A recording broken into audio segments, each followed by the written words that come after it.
அனைவருக்கும் வணக்கம். நான் உங்கள் தோய் வளர்மதி கருப்பசாமி கிச்சன். இன்னைக்கு கிச்சன் என்ன செய்ய போகிறேன்னா புதினா பிரியாணி தாங்க செய்ய போகிறேன். சுவையாக சூப்பராகவும் இருக்கும். வீட்டில் ட்ரை பண்ணி பாருங்கள். நான் அரைக்கட்டு புதினா எடுத்து சுத்தப்படுத்தி வச்சுருக்கேன். இதை கழுகி நல்லா பேஸ்ட் மாதிரி அரைச்சி வச்சுக்கணும். அடுத்து குக்கர் எடுத்துக்கலாம். அடுப்பை வச்சு தேவையான அளவுக்கு எண்ணெய், இலை தேவையான அளவுக்கு, ஏலக்கஞ்சி, பட்டை, முகுத்தஞ்சி, பெருஞ்சீரகம் தேவையான அளவுக்கு, முந்திரி பருப்பு நான் தேவையான அளவுக்கு போட்டிருக்கேன், பச்சை மிளகாய் 2, கருவேப்பிலை தழை போட்டு நல்லா கிளறி விடுங்க. பாருங்கள், அடுப்பை சிம்மில் வச்சுக்க. அந்த டைமில் நான் நீளமாக 3 வெங்காயம் வெட்டி வச்சுருந்தேன், பெரிய வெங்காயம், அதையும் போட்டுக்கலாம். போட்டு நல்லா கிளறி விடுங்க. நல்லா வெங்காயம் வெந்து வரட்டும். இந்த டைம் நான் இஞ்சி பூண்டு நச்சு வச்சுருந்தேன், அதையும் போட்டுக்கலாம். போட்டு நல்லா கிளறி விடுங்க.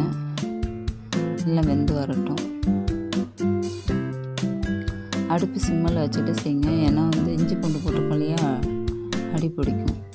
இந்த டைம் 2 தக்காளி நீளமாக விட்டு வச்சுருந்தேன், ஆப்பிள் தக்காளி, அதையும் போட்டுக்கலாம். போட்டு நல்லா கிளறி விடுங்க.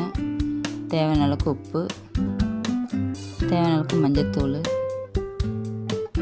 போட்டு நல்லா கிளறி விடுங்க. தக்காளி வெந்து வரட்டும். பாருங்கள், தக்காளி நல்லா வெந்துருச்சு. எப்பவுமே பிரியாணி செய்யும்போது தக்காளி, வெங்காயம்லாம் நல்லா வேக வச்சு எடுத்துக்கோங்க. சோயா பீன்ஸு சுடுதண்ணில் போட்டு எடுத்து வச்சுருந்தேன், அதையும் போட்டுக்கலாம். தேவையான அளவுக்கு பச்சை பட்டாணி போட்டிருக்கேன். போட்டு நல்லா கிளறி விடுங்க.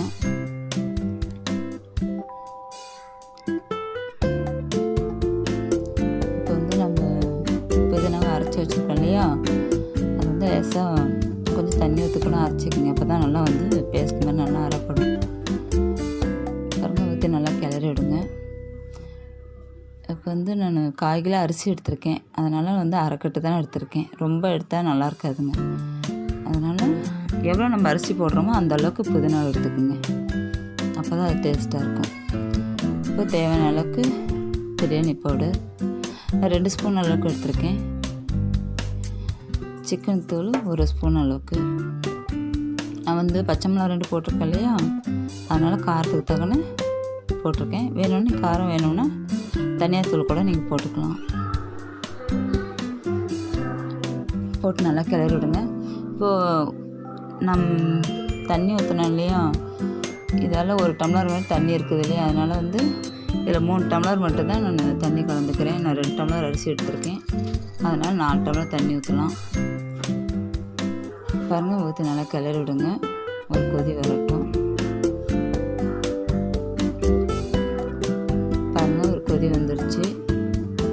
இந்த டைம் இந்த டம்ளரில் 2 டம்ளர் அரிசி எடுத்திருக்கேன். அதனால் அதை ஊற வச்சு நல்லா கழுகி வச்சுருக்கேன்.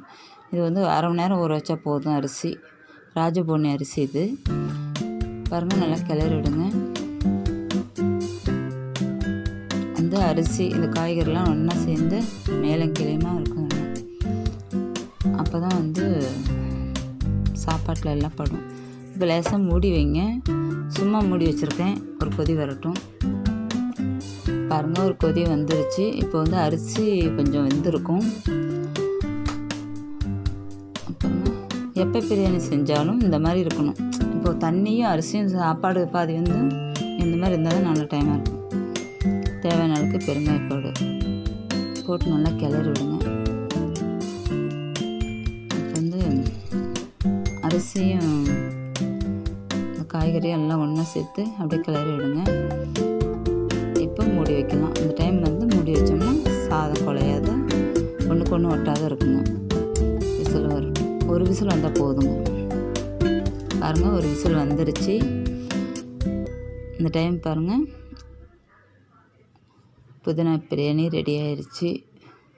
பாருங்கள், சாதம் எப்படி இருக்குன்னு பாருங்கள். ஒன்றுக்கு ஒன்று ஒட்டாத சூப்பராக இருக்குது. பாருங்கள், கொலகொலன்னு ஆகாது, விதையாகவும் இருக்காது. பாருங்கள், சாதம் பாருங்கள் வெந்துருச்சு. இந்த மாதிரி நான் செஞ்ச மாதிரி வீட்டில் ட்ரை பண்ணி பாருங்கள். இந்த வீடியோ உங்களுக்கு பிடிச்சிருந்தா கமெண்டில் சொல்லுங்கள், லைக் பண்ணுங்கள். தேங்க்யூ. வீட்டை விட்டு வெளியே போகாதீங்க.